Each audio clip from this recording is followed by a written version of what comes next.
I remember thinking, I don't want to get out of bed.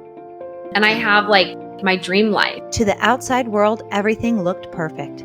But inside, she was literally crumbling. My thyroid stopped working, my liver stopped working, my kidneys stopped functioning. I'm a huge believer of emotional abuse is physical abuse. So you really will, your organs start breaking down. My hair all fell out. I bought all this hair. This is my hair. It's beautiful. Buy it, honey, buy it. Now Emily Gibson is daring to share her story of survival.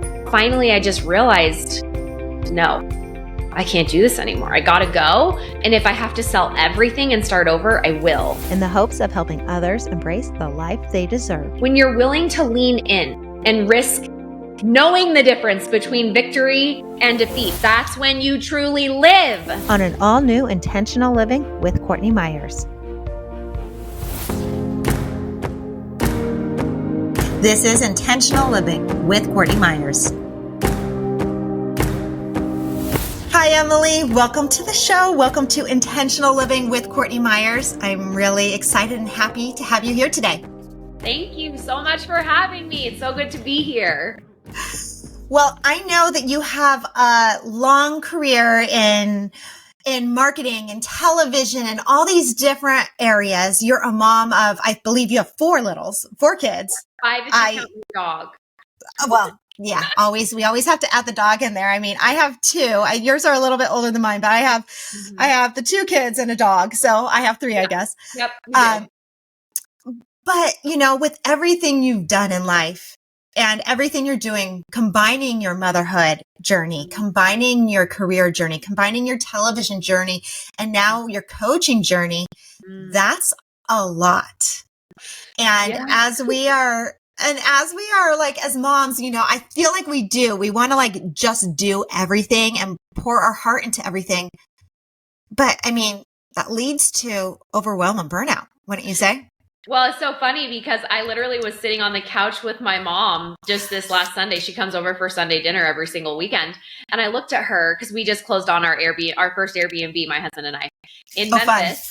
And yeah, it's so fun. And you're right down the street from us. I'm in the Nashville area. So awesome. Yeah. So we just closed on an Airbnb in Memphis. And I said to my mom, I was like, what would it be like to be less ambitious? What is that like?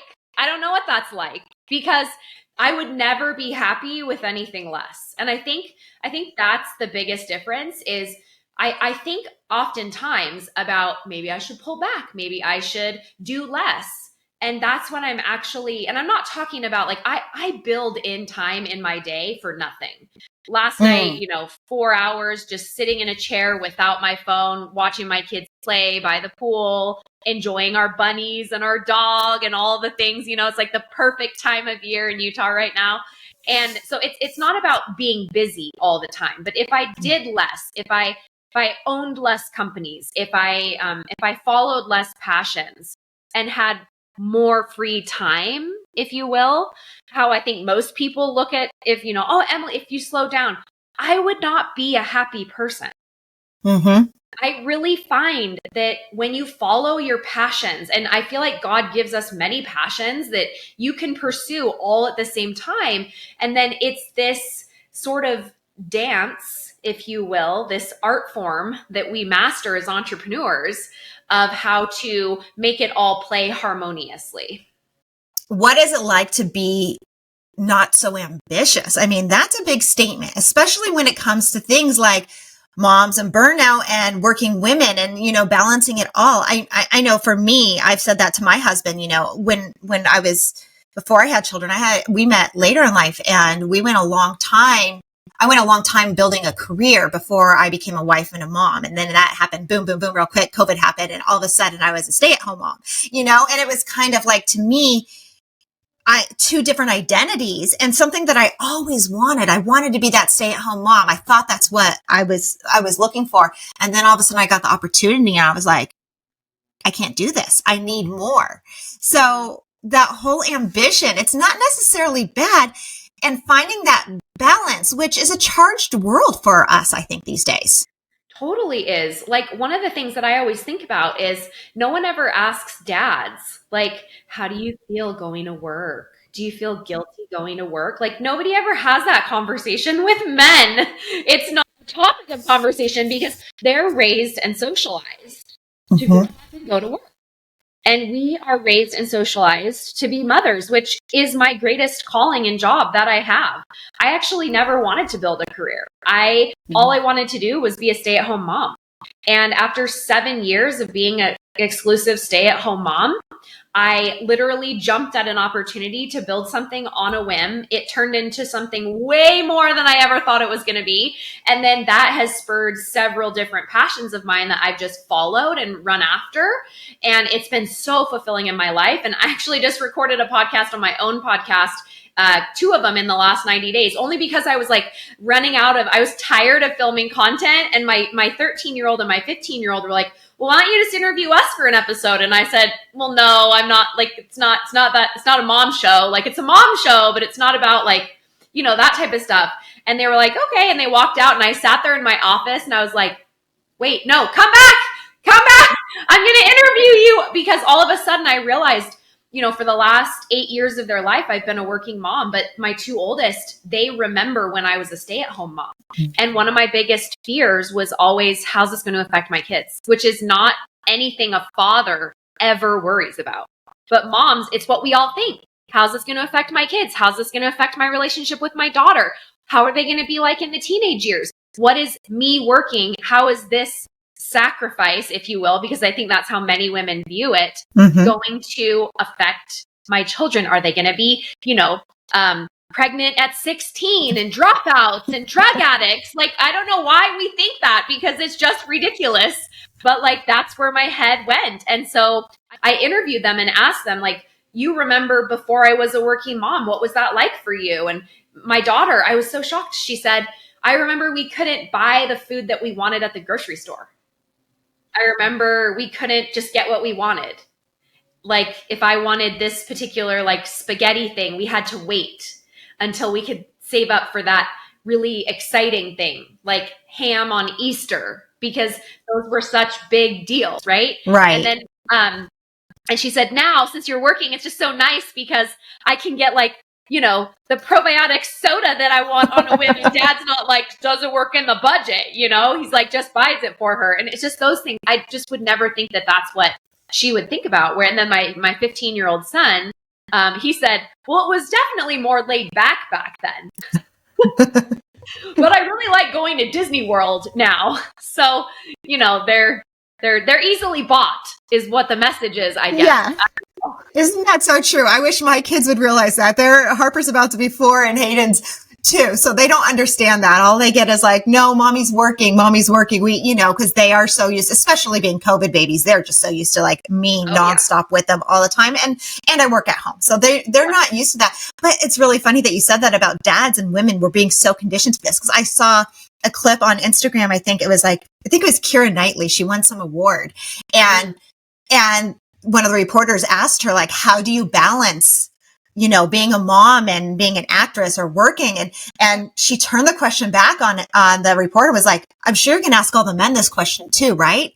And it was like applause from like everyone in the audience. Because it's so true. But we do have the mom guilt. I don't know why I keep talking about mom issues on the podcast, but like, it's true. Like, this is all about connecting to our authentic self. And maybe that's part of it, is because we do get lost in motherhood and we lose who we are within. And things like the mom guilt get in the way, or the balance, or, you know, putting everyone's needs before yours tends to get in the way of when you do have ambitions other than just being a mom. And that's not even bad. It's not even bad to just be a mom, but we lose ourselves. Well, and it's so interesting because guilt is an emotion, right? And I am of the mindset that our thoughts create our feelings. And that's one of the certifications that I have is this CTFAR model created by Brooke Castillo in the Life Coach School. I'm in that, where you think mom guilt. I have mom guilt because I work. No, you don't. You have mom guilt because of what you think about you working. So this idea of guilt is literally created by you. And even how we've had this conversation, we're socialized to believe this. Yes. And also we so easily accept it. it is something we can reject. It is something we can change. It is something that we don't even have to change. We could just decide we don't believe it, that there's no reason for us to believe that we shouldn't be working, or we should, or that we should feel guilty, or that we shouldn't. But notice, anytime that you feel guilty, that's created by something you're thinking. And so why are you feeling guilty? Probably because you're thinking, it's risky for me to work. I shouldn't be working. I should be staying at home. Notice the thought that's creating the guilt, just simply by asking yourself, why am I feeling guilty? And then decide, where did I learn that from? Do I want to keep believing that? I just decided, like, I never feel guilty anymore working, because I just decided that all that was garbage and I didn't want to believe any of it. Because if my husband doesn't have to believe it, why should I have to believe it? And guilt in and of itself, I mean, it's not my favorite emotion. I would much rather feel something like joy, peace, happiness, fulfillment. Not that we always feel happy, because we're never going to feel happy 100% of the time. But even I would rather feel nervous or anxious or doubt, regret, anything other than guilt. Because guilt is just, whenever you take action out of guilt, you're not going to show up as your true authentic self. You're not going to be able to connect to your purpose. And then why are we doing any of it? Well, do you think connecting to your purpose is part of finding fulfillment? Because my husband and I actually just had this conversation last night, and exploring the idea of what makes us happy. And he was saying to me, happiness and joy are two very different things. Happiness is fleeting. Joy is a state, more so. And joy leads to fulfillment, where the happiness, like you said, you don't always feel happy. Not everything is going to go your way every day. That emotion comes and goes. And it doesn't mean you're like, I hate my life. It's just like, oh, this isn't making me happy right now. I have to pay this bill. I don't want to do that. It's just not happy. I have to go to the grocery store at 5 o'clock and deal with traffic. I don't want to do that. But joy is something that fills you up and fills your cup. And is that what leads us to our purpose? So first of all, I have to address the halo on my head, because I can't look at anything else as I'm talking to you. And it's not a ring light, you guys. It's literally just the sun shining down in my office at this time. So I'm just so illuminated. And I love it. Wish that it would go away. You're bringing in the message from the universe. Oh my word. So happiness, to me, of all the human emotions, we all think we want to be happy, but happy is such a low grade emotion, in my opinion. And I've studied human emotions specifically for the last 2 years, but really we've all studied it our whole lives, haven't we? Just feeling the human experience and all those things. And when I think about the idea of happy, I remember feeling happy before I had any real life challenges. And then I felt sad and depressed, and I experienced 2 years of horrendous grief from a specific traumatic thing that happened to me that I went through, that I experienced. And when I came out of that misery of grief and found my own ability to just like myself without anyone outside of me needing to like me or anything, just to truly like myself, not in like an egotistical way or anything like that, but just genuinely be so content with who I am that I don't need anything else outside of me to make it better. That is when I experienced what joy is. And in my opinion, joy is beyond happiness. Joy is that deeper layer of self-understanding that helps you really see that you're not just bouncing around. Oh, I'm happy. This is good day. I'm happy. I experience something that's so much more rich and full. It's almost like joy is part love, which love is the greatest human emotion, in my opinion. It's the one that we're all after all the time. It's why drugs like oxytocin and heroin are so addictive, because they release those hormones, if you will. The pharmacy in your brain can make it on its own. Oxytocin is the hormone that you release when you have a baby, when you breastfeed a baby. It's that addictive hormone in the pharmacy in our brain. It's what you have when you're falling in love with your partner. It's that emotion that you feel toward a best friend. It's how you feel towards your children, sometimes your dog.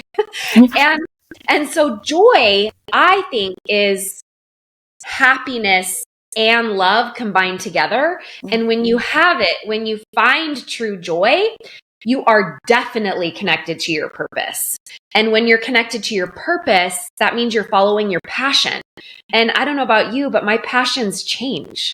And so what I'm passionate about 5 years ago is different now. And I think where we find discontent is when we don't listen to those passions, when we don't pursue those passions. Well, don't you find that, I mean, of course your passions, in my opinion, they should change every couple of years because you should be evolving. You should be constantly changing as a person. And if you're not really growing.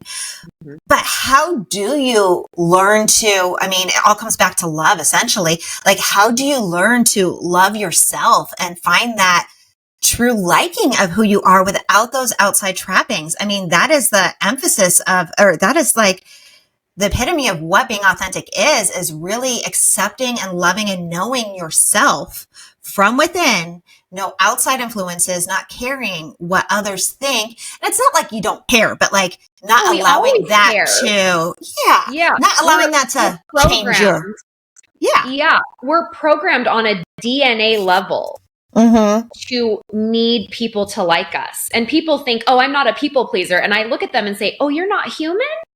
Because where are you going to be human again?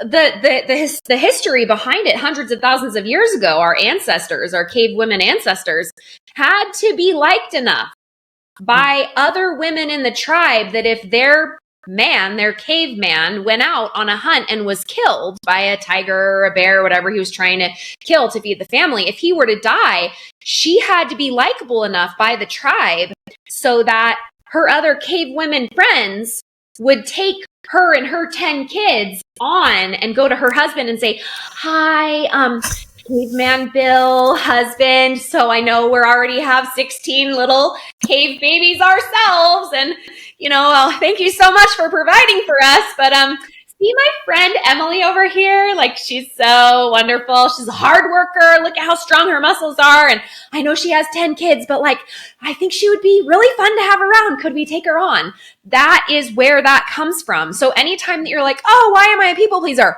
That's why. It was a survival mechanism. It's how we made sure we didn't die, and it's how we made sure our children didn't die. And even though we feel so advanced in our societies now, we still have an archaic prefrontal cortex that our caveman ancestors had, the very same one.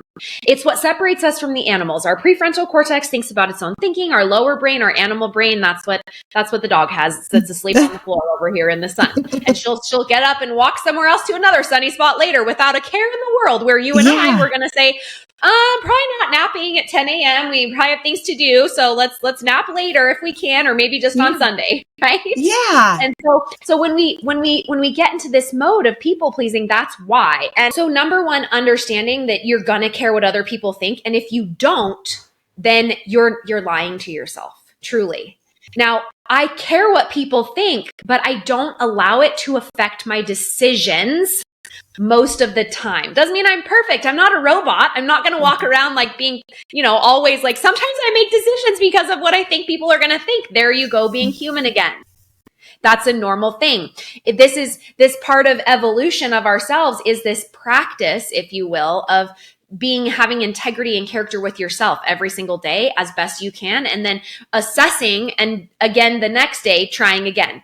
And the way that you learn to truly like yourself is, number one, building trust with yourself. And the way that I have found best to do that is like so simple. This is a practice that you can do, listeners, and you yourself. I'm going to say it and you're going to be like, really? But most women cannot tell you what their favorite color is. If you hold up two colors, like a purple and a blue, and you'll be like, what's your favorite color? And all of a sudden they're like, what was Susie's favorite color in 4th grade? Like, they're not saying that, but they're thinking like, purple used to be popular, but like, is pink more popular right now? I don't know. Which one is my favorite? I'm not sure. Like, most people can't tell you. And so what I started to do after leaving a super, super abusive relationship, I was diagnosed with CPTSD. had really, really horrible, like my thyroid stopped working, my liver stopped working, my kidneys stopped functioning. I'm a huge believer of emotional abuse is physical abuse, because your physical body, you're not supposed to have that much adrenaline and cortisol of fight or flight and freeze in your body all the time. So you really will, your organs start breaking down. My hair all fell out. I bought all this hair. This is my hair. It's beautiful. Buy it, honey, buy it.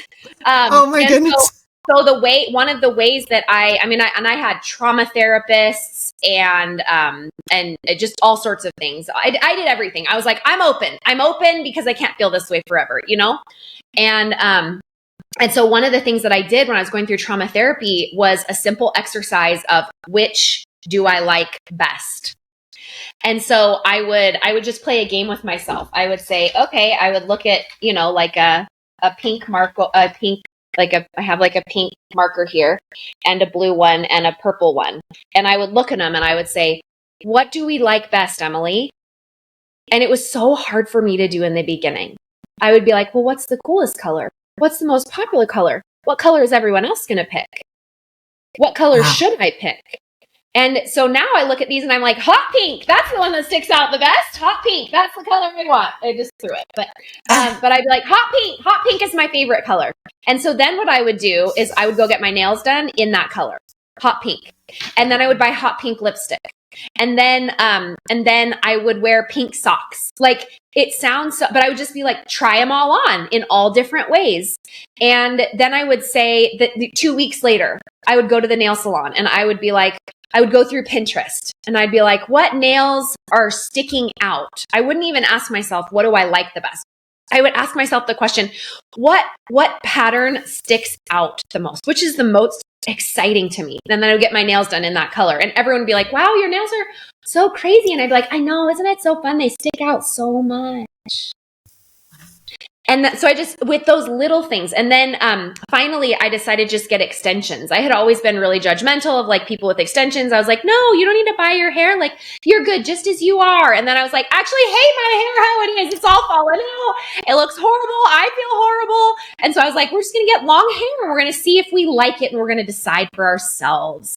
And so the biggest thing that I just want to offer to everyone today is start playing this game with yourself of decide for yourself and try it on for size, because you can always decide you don't like it later. You can say, oh, I choose purple. And then you try purple as your favorite color for a couple of weeks. And you're like, actually, purple sucks. I hate purple. Blue, I like blue. Let's go with blue. And just try these things on, because so many women struggle with not even being able to tell you if they like purple or blue better.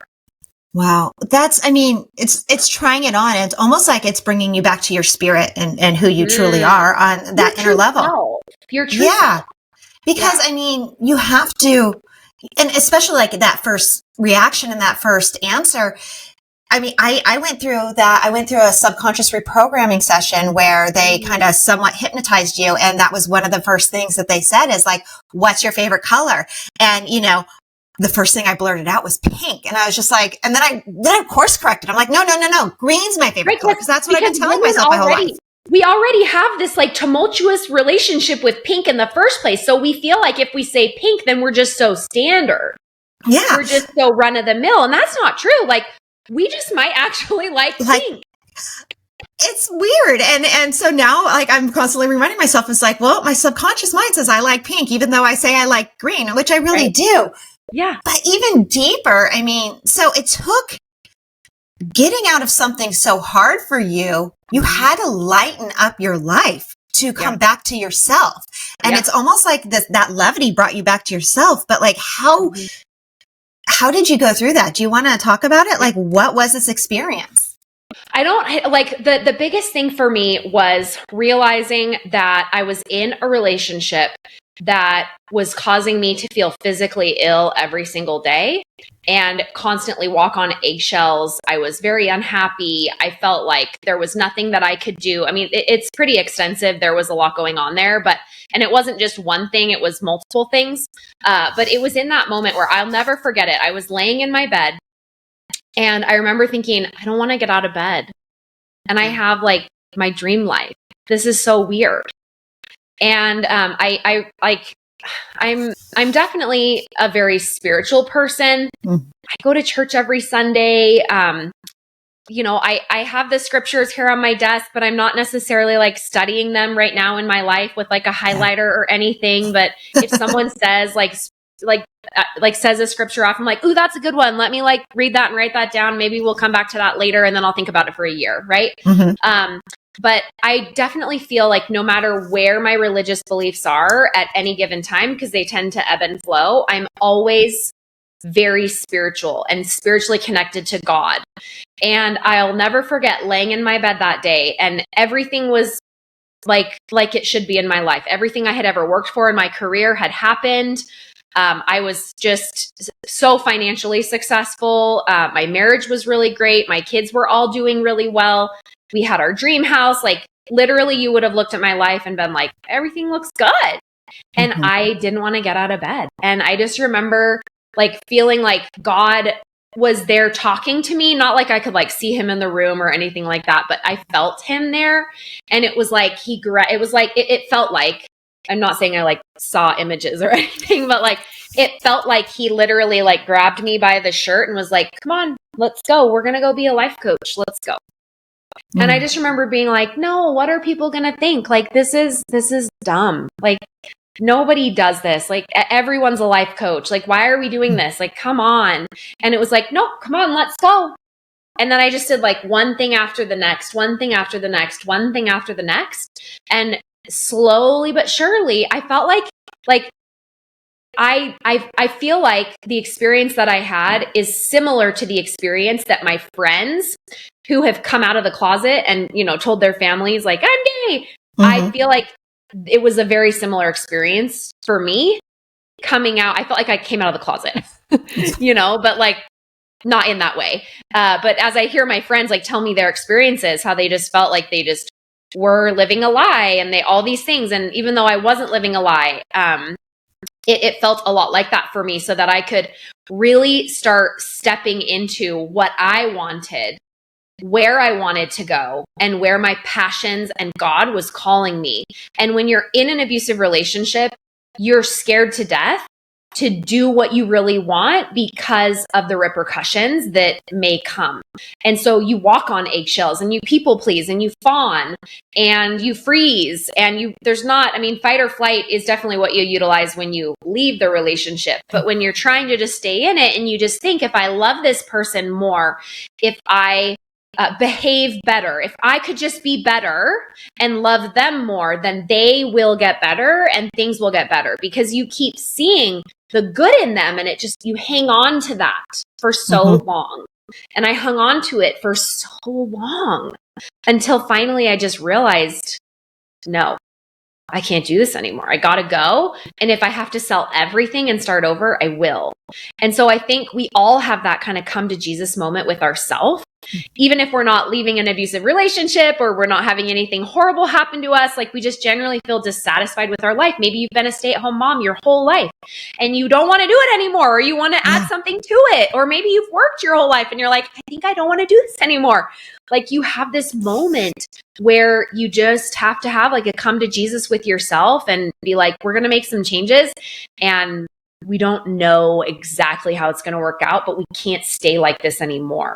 And that's where you build trust with yourself. And as you build more trust with yourself and you learn the things that you like and you don't like, and you lean into it and you go all in on experiencing the full experience of it, then you can't come out of it without having stronger personal integrity and personal character, because you've leaned into everything that was true to you. Well, by leaning into it, you're essentially saying you're taking a leap of faith. And that's, one of the biggest things, whether you want to say, you had a come to Jesus moment, you had an awakening, coming out of the closet, like there's so many different metaphors we can give for that. You're having that moment of change, rock bottom, like something needs to give in this moment. And in those moments, I feel like the biggest thing you can do is have faith in something bigger than you, leading you on the direction of your purpose. You had to experience all of that to get to that point to be like, no, I have a bigger purpose. You wouldn't be here today if you didn't experience that, because you wouldn't know what your purpose is. Well, I believe that God gives us desires to be fulfilled. He doesn't place a desire on your heart for you to give up and quit because you met some resistance. If you have a desire, then God gave you that and he's going to pave the path. And that is always what's on your side. And I think where people become really dead in life, right? That's where they don't follow those God winks. It's where they don't follow those nudges and they just settle and they say things to themselves like, "That's fine. I'm fine. it's good enough. It's good enough." Like I could have said, when that happened to me, I could have said, "We're good. Like I should be really grateful for all this." But if you're unhappy, God doesn't want you to be miserable. He doesn't want you to be miserable. And I love the quote by Theodore Roosevelt, The Man in the Arena. You familiar with it? Yes? No, I'm not. No? There's a version with it. There's a version of it that I had a friend give me once. So the original quote came from Theodore Roosevelt, and it was, I'm just pulling up the woman version. And he gave it in one of his presidential speeches. And it talks about, it's in Brene Brown's book, Daring Greatly. That's originally where I heard of it. And although I am like a little bit of a historical buff, but there's a version of it, Woman in the Arena. And my husband and I actually just went to Rome this summer. We spent 9 days in Europe and we went to 4 countries, and Rome, Italy was one of the places that we stopped. And by a literal miracle that I don't have time to tell the story of today, we were able to get last minute tickets to go inside the Colosseum and be on the ground floor in a private tour of the Colosseum in Rome. How cool. And I'm standing there looking around, imagining the gladiators who once stood there to defend and fight for their freedom and their lives, and everyone cheering for them to die or win. And as I was standing there, just this quote just came rushing back in from Theodore Roosevelt. And the version that I like, you can just go to Google and write women in the arena, and it will pull it up for you. But it says, "It's not the critic who counts. It's not the woman who points out how the strong woman stumbles, or where the doer of deeds could have done them better. The credit belongs to the woman who is actually in the arena, whose face is marred by dust and sweat, who strives valiantly, who errs, who comes short again and again. Because there is no effort without error and shortcoming, but who does actually strive to do the deeds, who knows great enthusiasms, the great devotions, who spends her life in a worthy cause, who at the best knows in the end the triumph of high achievement, and who at the worst, if she fails, at least fails while daring greatly, so that her place shall never be with those cold and timid souls who neither know victory nor defeat." And it's so powerful because those of us who have not followed our passions at one point or another in our life, we are those cold, timid souls who are too afraid to move because we're afraid to fail. So we don't know victory or defeat. We're just kind of hanging out in the middle. And that's where we are not connected to our true purpose. That's where we're not listening to those God winks. That's where we're out of alignment with ourselves. And when you are willing to dare greatly, when you're willing to lean in and risk knowing the difference between victory and defeat, that's when you truly live. And that's where you are aligned with your passions and your purposes, and learn to trust yourself too. That is everything. That is everything. You have to be willing to get in the fight. You have to be willing to put yourself out there. You have to be willing to put everything on the line and lose it all to know that great success, that great victory, that great fulfillment. And if you're not, you're just going to, like you said, flatline. There's so many people in this world that are just doing what they're supposed to do, doing what they're told, or just going with the flow because, like you said, from the outside, it looks great. You know, I've experienced that in my life. I had this big career. I had a great house. I had all this stuff, but I was still truly unfulfilled. I wasn't following where I needed to go. That's what led me here.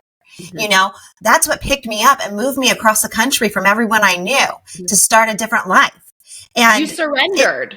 You surrender. What if you surrendered? Like, what do you need to surrender in your life to fulfill your passions and your purpose? That's the question. It's scary. And it can be extremely scary. Terrifying. But what's the worst thing that could happen? You fail and you feel embarrassed. Yeah.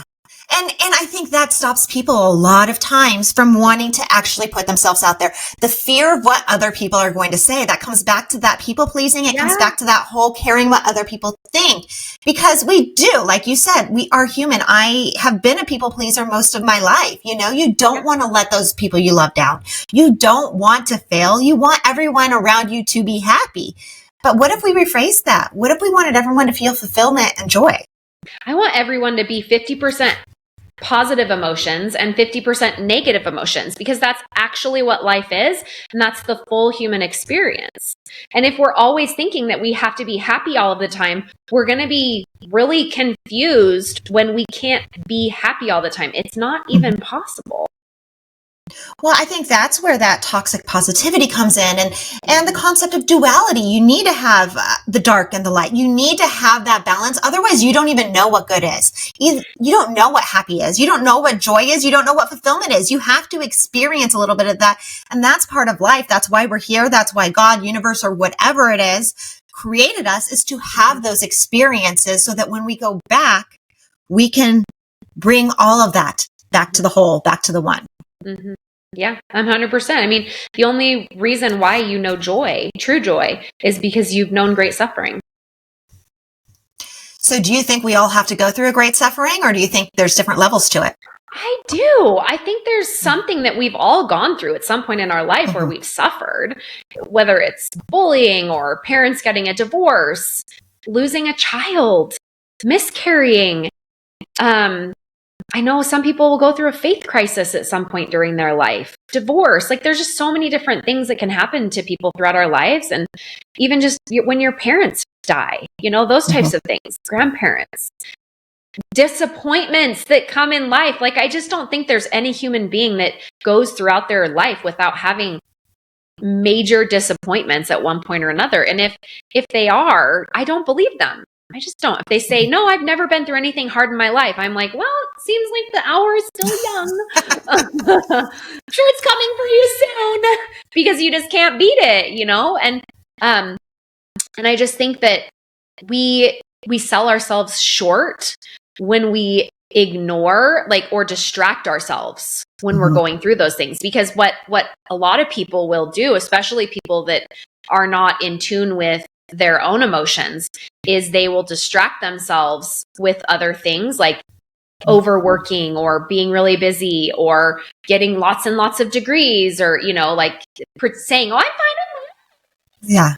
And really they're not fine. And it's allowing those emotions, processing them, and really looking inside of yourself to say, what does it feel like as a 41-year-old woman to feel grief?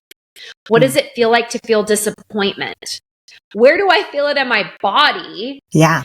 Why is it, why am I feeling disappointment? Why should I not be feeling this? Just really asking yourself questions about the emotions that you're feeling, allowing them and processing them. Because what we do is we buffer. We pull out our phone and we scroll social media. We buy something. We get really busy. We go do laundry. We organize a closet. We do whatever. And while we're always going to buffer avoiding negative emotions as human beings, because negative emotions, our brain thinks that we're going to die when we feel them. They used to work really great for us hundreds of thousands of years ago, but now we're not really in imminent death most often. Most of us here are probably listening to the podcast, at least. Yeah. And so we're just confused about what's going to make us die. And we think a little negative emotion, our kids think a little boredom might actually kill them. Yes. And I look at my kids, they say, I'm bored. I say, oh, this is so good. I'm so excited for you. Enjoy that. Yeah. And they're like, Mom, this is so annoying. I'm like, oh, not for me. I wonder what you'll do with boredom today. Right? Because it's such a beautiful emotion to experience. And we don't experience it very often because there's always something to fill our boredom. Whether it's, we got to catch up on a Netflix series, we got a podcast to listen to. Keep listening to the podcast, by the way. But you know what I mean? But it's almost like boredom is your ticket for creativity. Oh, boredom absolutely. is your ticket to your imagination. Boredom is your ticket it's what to... you feel right before curiosity. And curiosity is the ace up your sleeve in everything that you do. I think curiosity is one of the best things that we can hone as a person to explore. Okay, you are going through this hard time. So why? Asking those questions and leaning into it. I mean, I always recommend journaling. That's my biggest thing. I'm a big journaler, but I'm also a writer. So, but it moves that energy through you. It allows you to work through those emotions. It allows you to get everything onto the page and just release it. And so I think we have to sit in it, but we do distract ourselves so much from even just sitting and allowing ourselves to feel that. And that comes back to the beginning is like, you schedule that time for yourself. Mm-hmm. How do you do that with 4 kids and a business and all the craziness that you have? My planner. I really do. I really schedule it in. And I think because I know what it feels like to be totally burnt out and not schedule it in, that I don't like the way that I show up when I'm doing too much stuff. And so again, to be in true integrity and character with myself, which is more important to me than anything else. I think so often we're so worried about being honest with everyone else, but the most important person that you need to develop a relationship of honesty with is yourself. And so if you are constantly breaking deals with yourself, and that includes self-care. Like I exercise every day, I shower every day, I shave my legs every day. Those are the 3 things that I do every single day. People are like, I can't believe you shave your legs every day. I'm like, I can't believe you can get into bed with prickly legs. It hurts. Like I just love soft, silky sheets on my legs. Like I literally can't go to bed anymore without shaving my legs. And whatever, I'm fine with it, right? Like, because that's for me what I need to feel like we've done our day and I can get ready in 20 minutes with all those things, right? And so when you schedule in the things that make you feel good, that put you on the list, not at the bottom of the list, but put your needs as part of your day, doesn't even have to be the first of the day. Like I get up, we get the kids off to school, we get them taken care of, then I do my things. So it's not even that you have to do like the 5 a.m. hour. That just never resonated with me. With 4 kids. I need to get up and with my kids and get them off to school and then do something for myself and then keep commitments to myself about my business and about how I interact with the people that I do business with, how I interact with myself, how I interact with my family, how I interact with my religion and my neighbors and my friends. Those things are on the top priority list for me. And when any of those things are out of balance, which of course sometimes they are because I'm not a robot, that's when I notice I end up more in burnout. And that was really like when I was in that abusive relationship, it just messed up my nervous system so severely. And healing your nervous system is oftentimes where you need to start. And a lot of people don't understand what I mean when I say that, but anytime that you feel frustrated, anger, afraid, nervous, anxious, you're mobilizing your sympathetic nervous system, which is your fight or flight response. We're all born with it. Same thing with our freeze. That's when you feel numb. That's when you're shutting down. When you're in burnout, oftentimes like you can be sort of like teetering between fight or flight and freeze.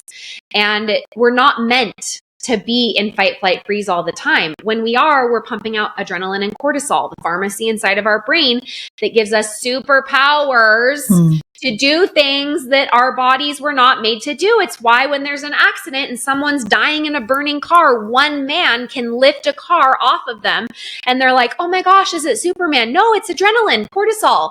Like God made it for you. Your adrenals just went, here, I had it for you. Poof, instantly into your bloodstream.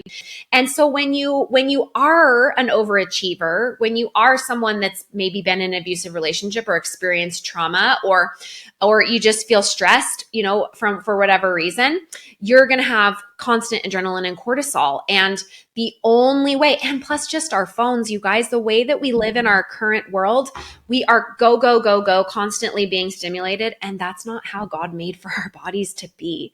And so the biggest thing that I did for myself to get out of burnout, to heal my nervous system, were 6 steps to heal your nervous system. And if you don't mind, I can share a downloadable freebie with everyone. Yes, please do. Get it. You can just go to emilygibsoncoaching.com/heal yourself. And it's a 6-step system for how to heal your nervous system with results in 72 hours or less. It is so magical and it's easy. Some of them, you don't have to do all 6 things to heal. I focused on 2 things my first year, and then I've added in other things as time has gone on, but it's all things that you don't have to spend money to do. It's all stuff that it's like walking outside and putting your feet in grass or dirt off of cement. That's just one example.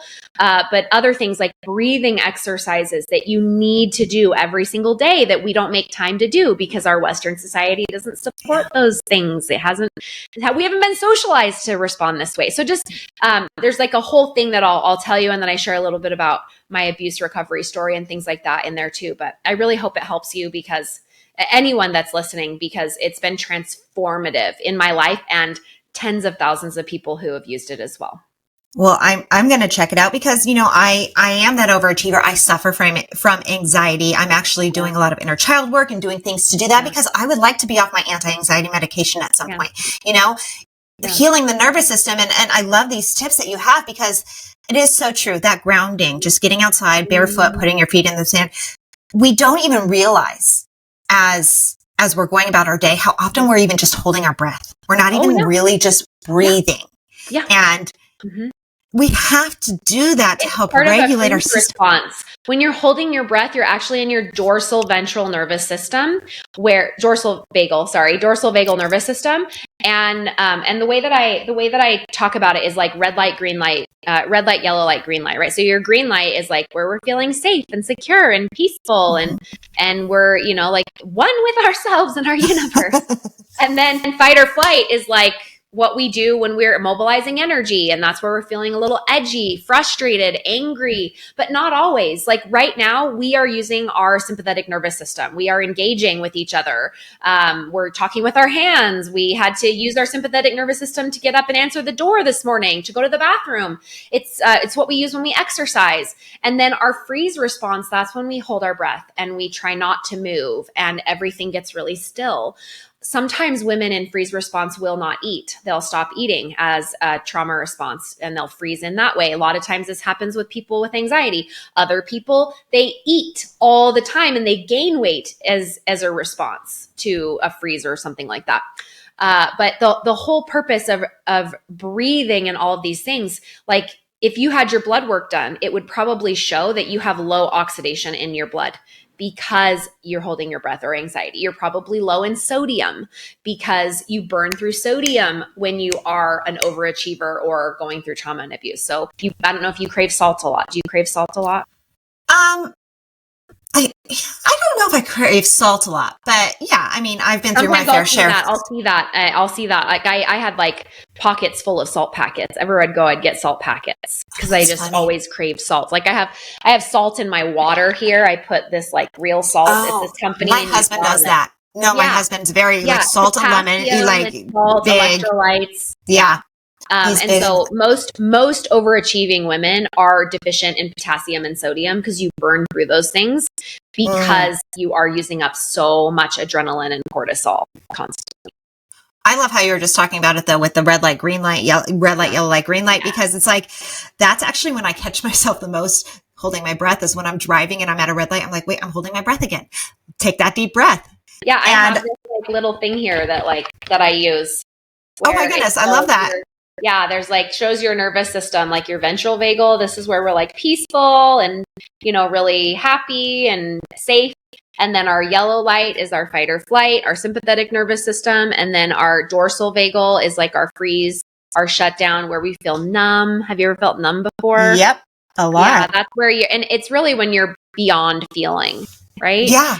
And so anxiety is one of, probably 100 different things that our nervous system sends to distract us from whatever pain anxiety is trying to cover up. So anxiety is more like this inner guardian for you that's trying to keep you safe.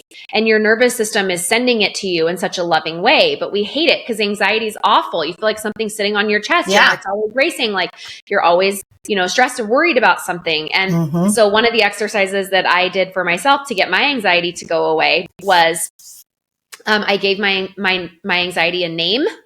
Her name was Sarah. And I pictured what she was wearing in the room with me. And I just invited her and I was like, hey, Sarah, it's good to see you today. I'm so glad you're here. You keep us so safe. I'm always worried. And when you're here, like my whole family stays safe because I'm checking the locks on the doors 17 times before we go to bed. I'm making sure the pool cover is closed. I'm making sure that there's no weird cars out front. I'm locking all the windows. I have bars in the windows, holding them shut. Like my anxiety keeps us safe. Good thing you're here. Thanks for coming, Sarah. And she used to wear red. And then she started wearing a yellow flowy dress when I started inviting her in instead of resisting and pushing her away. Okay. Now she doesn't even come anymore. I haven't had anxiety in over a year. Wow. Mm-hmm. That's that inner guardian, like inner work and healing your nervous system. That's the power of what it is. So that's amazing.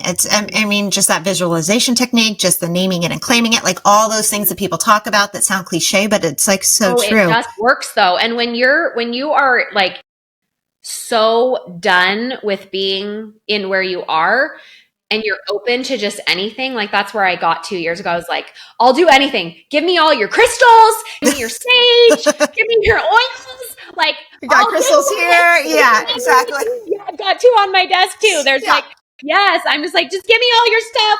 All my, like, I used to call them like my woo-woo friends. And now my friends are like, you're woo-woo. I'm like, yes, I am. And I'm here for it. I know. Woo-woo is actually amazing. I am too. And, you know, I get a little bit, so I feel sometimes embarrassed by even stepping out and saying, you know, talking about that stuff, but it is so true. It is so much a part of us. And I think the more we can embrace that, it's not so woo-woo. After all, we've gotten so far away with our Western culture from accepting these things. We're supposed to use these things. Yeah. Yeah. Like literally, like you're like, oh, step outside without your shoes. I'm like, yeah, you mean grounding, you know, but people like, you're like, what does that mean? You know, you go into that space. Gosh, this is like so hippie of you. Yeah. No, let's do it together. I love it.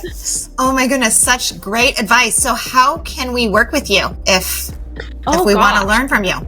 Well, you can always find me on Instagram at Imagine Emmeline, but you know what? I'm always so open. I could change that name. So really, I'm like, follow me on Instagram, but then also that's where I share how to recover from trauma and abuse and share all about that.